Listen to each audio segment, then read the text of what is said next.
The Romanian Deadlift, or RDL, is a great exercise to target the muscles of the posterior chain and can really help prevent back pain if performed correctly.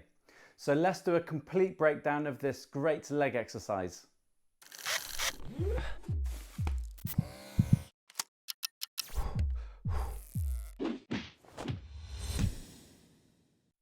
Hi everyone, and welcome to Exercise for Health, and welcome back to a series where I break down a particular exercise to provide you with a comprehensive guide on how to perform it with correct technique, as well as point out the common mistakes people make, adaptations that could be required for certain health conditions, and also look at some variations or progressions that you can try once you've mastered the main movement. As this will be a very lengthy video due to the detailed nature of it, I've placed some timestamps for the chapters in the description below for quick reference.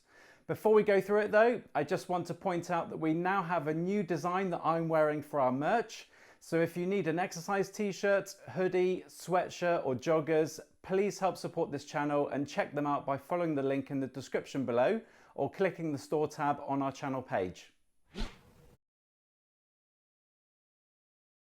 So, in this episode, we will be analysing the Romanian deadlift, regularly abbreviated to the RDL. Initially, I was going to break down the standard deadlift exercise and include the RDL, but as the majority of my subscribers exercise at home and probably don't have access to a heavy barbell, it made more sense to focus purely on the RDL version. To understand the variations between the standard deadlift and the Romanian deadlift, here are a few key differences. The deadlift starts by lifting the weight from the ground, whereas the RDL starts by lowering the weight from a standing position, making it eccentric focused. The deadlift allows the weight being lifted to drop back down to the ground before lifting again, whereas the RDL lowers the weight until you reach your end range of movement before returning back upright to the start. The deadlift will include a greater degree of knee flexion as the hips drop towards the ground in the final part of the descent, whereas the RDL limits knee flexion and places most of the movement around the hips. The weight or resistance used in an RDL will generally be less than what is performed during a standard deadlift movement because it recruits less muscle mass. And the RDL can be more appropriate for beginners learning the hip hinging technique at a lower intensity, whereas the standard deadlift can be more functional, understanding how to lift the weight from the ground correctly, but it is one of the most intense strength exercises to perform. It's also worth pointing out here that the stiff leg deadlift can be considered a mixture of the standard deadlift and Romanian deadlift, where the weight is lifted from the ground but the legs are almost straight at the knees all the time.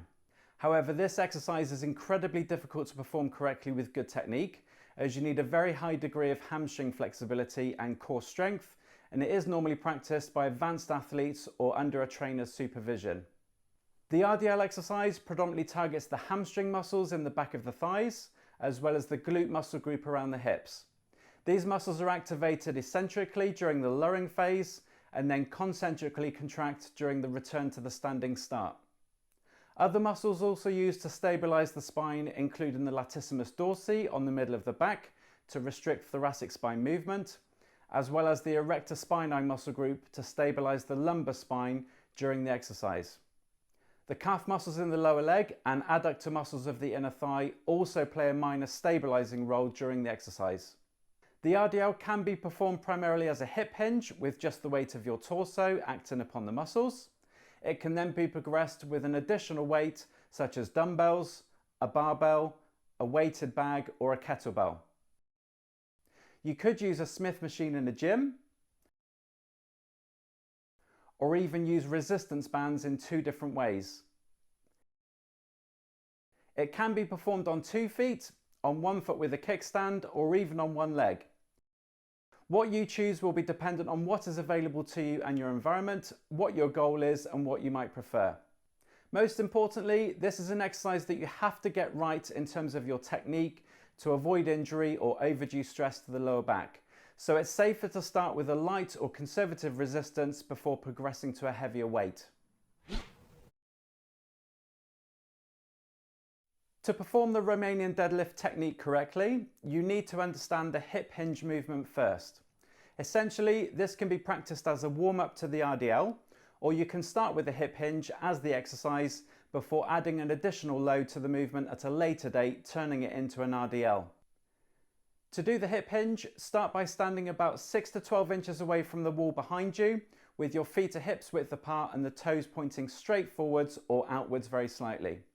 Stand upright, but don't arch your lower back, so you ensure your ribs are stacked over your hips, and then tilt your pelvis forwards and backwards to find the midpoint so your lumbar spine is neutral. Keep the knees soft so your legs aren't locked out. Place your little finger edge of your hands along your inguinal crease on the front of your hips. Look forwards ahead of you but down slightly towards the floor. Before starting the movement, think about outwardly screwing your feet into the floor, even though they won't move, which will externally rotate the hips and activate the glutes. Breathe into the abdomen and brace as though someone was about to punch you in the stomach. Then think about pushing the hips backwards as though you were trying to close a drawer behind you with your bottom, ensuring that your chest and shoulders don't collapse as your torso comes forwards. Do this movement slowly for about 3 seconds until you reach a point where you feel a stretch in the hamstrings and can't move any further without bending your knees more or rounding the spine. This is the end point of the hip hinge, and your hips should have just moved backwards as your torso has come forwards, and your bottom will now be kissing the wall. At this end point, your shins should still be vertical, knees still slightly bent, and your back flat, and you should maintain equal pressure over the tripod foot, meaning the heel and the base of the big toe and little toe in the forefoot. You should have lost your little fingers of the hand into the crease where the hips have now flexed. After holding this position for a second or two, the hips begin to drive forward, pushing the feet through the ground to bring you back up to a vertical standing position when you can now breathe out. It's crucial that this second movement, returning back to the start, is not initiated through the lower back, so your spine remains neutral throughout the entire movement. To help with the technique, this hip hinge can be performed with a foam roller, moving it up and down the thighs, or holding a stick or broom handle on your spine, making contact with the tailbone, thoracic spine near the shoulder blades, and head throughout the movement. If you find holding your breath difficult during the movement, just breathe however it feels comfortable, but ensure you brace the stomach at all times to restrict spinal movement. Once you've mastered the hip hinge technique, you can then add more resistance to turn it into a Romanian deadlift. Here I'm using dumbbells, as this is more likely what you'll have at home. I'm going to hold them at about a 45-degree angle to my thighs, which will give you the optimum feel during the movement. If you're using a barbell, you'll probably prefer to use an overhand grip with your hands just outside of the thighs. The setup and technique is the same as the hip hinge, but now we can gauge our range of movement by how far the weights are lowered. Before starting, set your shoulder blades down and back a bit to lock your arms in so you can control the movement of the weight. Think about pulling your elbows into your ribs, activating the lats. As you lower the weight, it should move in a vertical path, so it shouldn't move away from your thighs. It doesn't need to stick to you, but it should stay over the midfoot if you're watching it from the side. Most people will find that they reach their end of range where their hamstrings stretch when the weight is somewhere between the knees and mid-shin. As you are now holding a weight, it's even more important that you must maintain a neutral spine throughout your range of movement. Rounding the spine at the end of the range of movement will only be detrimental to the muscles that you're working and will increase the risk of a back injury. If you are lifting with a heavier weight, then breathing in and bracing for stabilizing the spine is also more important during the lowering and lifting phase. Therefore, you breathe out and in when at the standing position. You'll notice that even with the weight, the hip movement is still backwards and forwards, even though the weight is moving down and up. In terms of sets and reps, this will be dependent on your goal and existing level of strength and conditioning, but as a general guide, 8 to 12 reps per set would be typical. In addition, some people feel as though RDLs work their hamstrings but not their glutes. However, if your technique is optimized, you will be working your glutes, you just won't necessarily feel it as much as you will in the hamstrings during the exercise, but you will feel it the following day. Although the muscles in the lower back are working isometrically, particularly near the bottom of the movement, if they fatigue first during the exercise, then check your technique or load, especially if it's a recurring problem. Right, let's now point out some of the common mistakes that are made during this exercise. The most common one is not maintaining a neutral spine particularly near the end of the range when the hips are flexed and the hamstrings are being stretched. It's important to only go as far as your body will allow, and this will improve over time. Allowing the spine to round at the bottom of the movement when the weight is acting at its most on the lower back can seriously compromise the spine's integrity and add to the shearing forces between the vertebrae, placing a higher risk for injury. If you have the option to do this exercise standing sideways onto a mirror, or film yourself do the movement from the side on your phone, you can check to make sure that your back is flat when you are bent over. You can also practice the end position by supporting your arms on the side of a chair or sofa and ensuring that your lower back is flat by tilting the pelvis forwards more if needed to feel what the optimum safe position should be for you. The next one is an overcompensation for the first mistake, and that is arching your back too much before starting the descent. This isn't necessary and it can restrict your range of movement as the hamstrings will be under additional tension before moving. In addition, some people lean back at the end of the ascent as though they were adding to the contraction of the glutes. Again, this isn't recommended as it can add to spinal compression if you overextend. As mentioned in the technique chapter, find the midpoint by tilting the pelvis forwards and backwards a couple of times so you know where to stabilize the spinal position and brace before starting the descent to maintain that spinal position throughout the entire movement. Bending the knees and dropping the hips is a common mistake as people will feel as though they want to let the weight drop lower to gain more benefit. This isn't the case, and squatting at the end of the movement will take the emphasis away from the muscles in the posterior chain.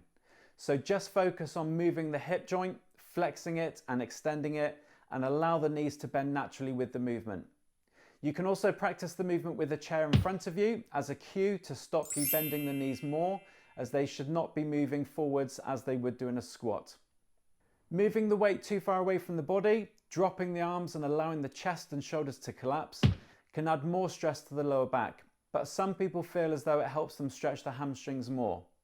However, the hamstrings aren't attached to your arms, so refrain from this and keep the weights closer to your legs, always over the midfoot and by focusing on moving about the hip more, and this will essentially create a deeper stretch in the hamstrings.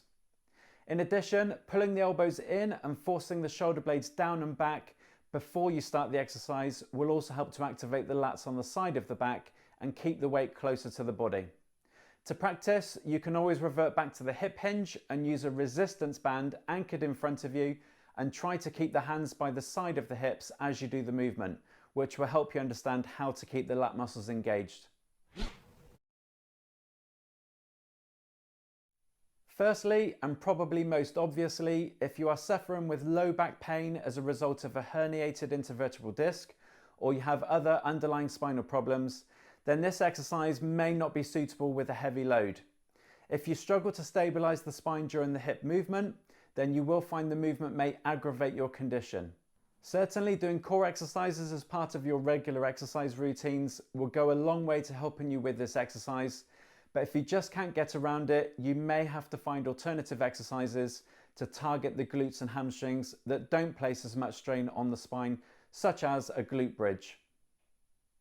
If you've recently had any hip surgery or a hip replacement, then you may need to limit the range of movement with the exercise by not descending too far, and you'll likely be conservative with the resistance initially anyway, and you can use the hip hinging movement as part of your rehabilitation after getting the okay from your surgeon. If you lack grip strength as a result of general weakness or as part of a health condition, or if you're lifting a much heavier weight, holding weights for a period of time may fatigue the grip first before the glute and hamstring muscles. For this exercise, I would highly recommend using lifting straps if you have any, or for neurological conditions, the active hands gripping aid can help place the focus on the movement without worrying about your grip. Another alternative is to use resistance bands that you can wrap around the wrist so the grip becomes less of a factor in being able to conduct the exercise. I'll leave a link in the description below to both the resistance bands and active hands. Finally, people with certain health conditions that can cause excessive fatigue and breathlessness, such as COPD and heart failure, will probably not be able to do very many RDLs due to the volume of muscles in the body being worked dynamically or isometrically. If the intensity is too much, then you can reduce the load or weight that you use, and even restrict the range of movement so you don't descend quite as far. Now let's look at some variations and progressions that you can make to change or adapt the exercise. Firstly, let's look at the stance. Traditionally, having the feet a hip's width is the best all-round option, but you could have the feet closer together to place slightly more emphasis on the glutes, or have them in a sumo stance wider apart for more emphasis on the hamstrings and adductors. However, most people will find the wider sumo stance more restrictive, and it will limit their range of movement. If you wanted to place more emphasis on one leg, then you could stagger the foot position so that one foot is used as a kickstand. 90% of your weight will be on the front foot, while the back foot on the toes will be used for balance and support. If you choose this variation, then you obviously need to double your sets so that you can do both sides equally. Secondly, you can change what you use as a form of resistance. As mentioned in the first chapter, using a barbell, dumbbells, a kettlebell or weighted bag will offer the same feeling. However, using resistance bands or therapy bands will feel different. This is due to the fact that the resistance will vary with the band as it lengthens and shortens. If using it as a replacement for dumbbells, it will start with a high amount of tension when standing, but as the weight of the torso acts more upon the muscles as you lower due to the change in angle, the resistance of the band will decrease on the descent, making it feel progressively easier on the way down and then progressively harder on the way back up. This can be a better addition to the hip hinge rather than moving straight onto weights, as the load is at its minimum when the body is in its most challenging position. The other benefit of resistance bands is that they are not dictated by gravity, so using a looped band around the hips anchored to a point behind you will greatly add to the resistance on the hips extending, working the glutes much more even when standing. You can be really advanced and opt to use both a resistance band around the hips while holding some dumbbells in the hands. Another variation of the Romanian deadlift is the good morning. This is using a light barbell positioned on the upper back before beginning the hip hinge. Essentially, the technique is identical to the RDL, but the position of the weight is further away from the hips, which means mechanically it will feel much harder to perform and the weight or load would need to be reduced considerably. In addition, with the load being on top of the spine, this will add to the stress at the base of the spine and make the lower back muscles work much harder, adding to the risk of injury. For me, I wouldn't choose to do this variation over the RDL because of the high risk, low reward ratio. But some people may want to do it if they have a barbell with only low weights to use at home and find the RDL is relatively easy with them. However, I would suggest slowing the RDL movement down and even pausing at the bottom to make the exercise even more challenging. Doing the RDL at a slower tempo will offer a lower risk with a higher reward. A version that would be considered a progression is to stick a block or books underneath the balls of the feet to dorsiflex the ankles more, which just places more emphasis on the muscles in the posterior chain. Although it won't make the exercise harder, it will feel different, which may help some people with the mind to muscle connection if they're struggling with the standard version. Finally, a more challenging version is the single leg RDL. This will obviously challenge your balance as well as challenging the muscles on one side.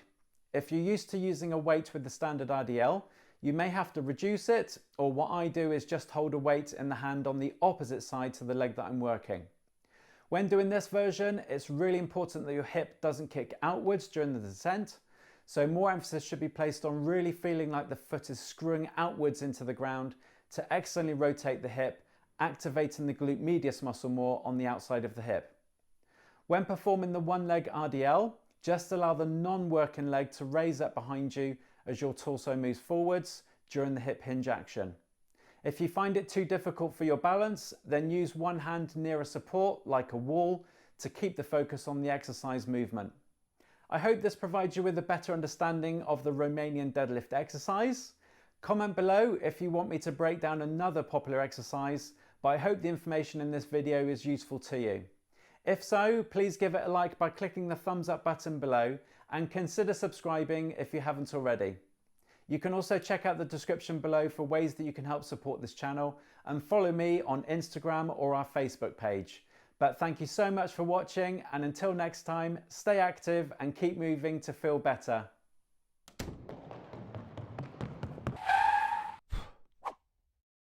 E.